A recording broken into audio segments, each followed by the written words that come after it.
Hey guys, Sage of Stone here with a series of replays that are kind of special to me.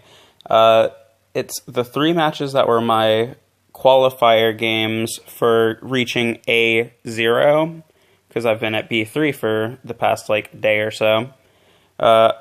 And, I feel like I did pretty good. I ended up losing my sizable win streak in the middle of it, but it's what can you do? The first match is against PDK Dragoncraft, so we'll get right into that. It was a pretty average game in total, I would say.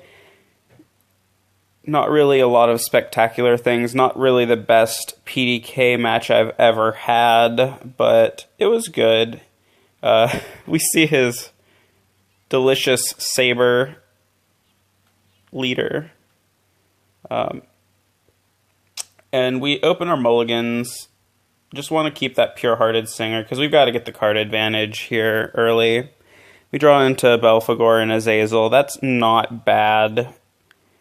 He's on the play, and he drops Ivory Dragon, which kind of tells me that he's going to be a very aggressive variant of PDK, which is actually pretty good for me, because I really like it when they're being aggressive and trying to get in early, because that means I can, as I said in an earlier video, get to dealing with them while I have my most amount of answers. And, all these early game damages that I'm taking don't really mean as much, considering I've got Vampiric Kiss.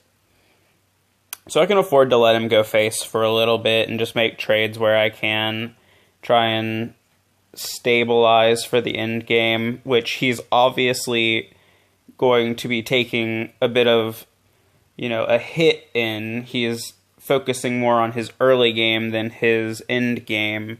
So if I can make it to the end game, I win. So I decide to evolve my Singer and take out that Siegfried, because as many trades as I possibly can make, I'm going to be making them right now. He plays Sybil, and I don't like this play. He just evolves her. I mean, I feel like he should know in this matchup he's just going to lose his Sybil to this. He didn't really have any life loss. There wasn't much reason to do it. I spend the turn dropping a non-vengeanced Drain just because he didn't have anything else. I didn't want to put myself into a position to lose cards if, he decided to drop his PDK turn. Especially since I'm nowhere close to Vengeance. I didn't have any Blood Moons. So I just wanted to keep it slow-paced as possible until I found it. And the PDKs come down. I lose my 1 card. Not exactly the most impactful PDK ever, because it's just 1 card that he killed off.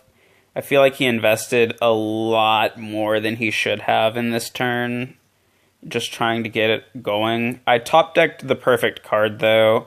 The Blood Moon was actually pretty needed. Let me get that 1 for 4 there, which you can't really come back from that kind of thing, especially since he didn't draw any Stairways or Draconic Fervors. He's just kind of running out at this point. So I use Scarlet Sabreur to 2 for 1 him, getting rid of his Ayla and Siegfried.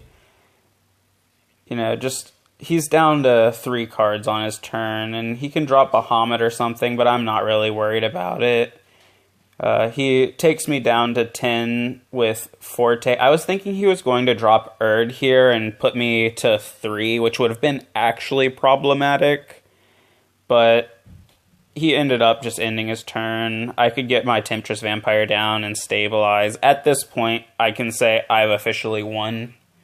I had been kind of try-harding up until that, but once they drop a Forte and you've still got your field and you go up to 15 life after it, you win. So I felt really comfortable dropping my spawn, and he scoops. So that was game 1. Good game to my opponent. Very interesting matchup, PDK versus Control Blood. I feel like I win it more than I lose it. But, you know, things can happen. Good game to him again. Thanks for watching. Tune into the next one. It should be up very soon. Have a good day, guys.